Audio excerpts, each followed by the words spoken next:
Joined by junior defensive lineman Mike Talamantez out of Laredo. Mike, team had a tough loss to Midwestern State this past week. How do you guys get back on the right track? A lot of hard work, preparation, and just to score more points than they do. What are some of the things that Eastern New Mexico brings that are maybe a little different than some of the teams you guys have faced this year? Well, they throw the ball about 90% of the time. They just run the spread offense just like Texas Tech or West Texas A&M. Is there something you guys can do since the team's going to throw it so often? Is there something you guys do as defensive line where you guys have to sub in and out more often, or what's kind of the plan for you guys? Yeah, we'll probably have to sub in more often, but we're going to have to be working on our pass rush definitely a lot more. Last week you weren't able to get a great rush on Midwestern State. What's some of the keys for you guys to get that good pass rush like you were talking about? Like I said, preparation. We got to work on it a lot more this week because they are one-sided offense. So, yeah, just practice. Just practice at it. We're joined now by senior quarterback Billy Garza. Billy, how do you guys bounce back from a tough loss like you had last week at Midwestern State? You just got to put it behind you and keep going. We had a tough one up there, but can't dwell on it, can't think about it too much, got to keep grinding.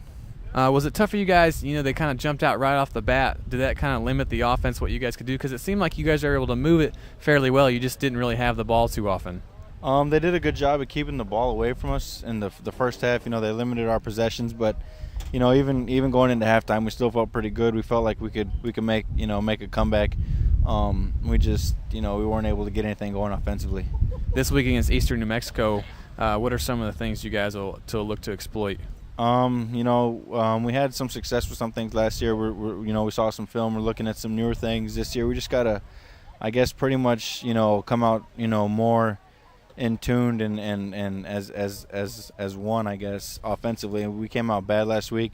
I think if we come out together and on point, we should be okay. What are some of the things the Greyhound defense will do to try to disrupt you guys? They're good. They showed a little bit of mixing up some coverage, trying to confuse the protection and stuff like that. So, we'll see how that goes, but hopefully we can get everything ironed out.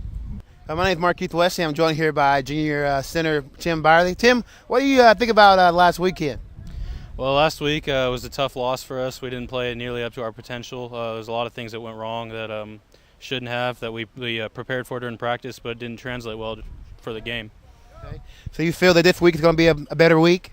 Yeah, I do. We're going to get back on the grind. We got to practice hard this week and prepare for Eastern New Mexico. We got homecoming, so it's going to be a big game for us.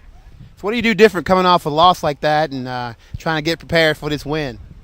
I don't think we need to change a whole lot. I just think we need to be more focused during the game and play together. We can't afford to start becoming individuals. We have to stay together and play as one.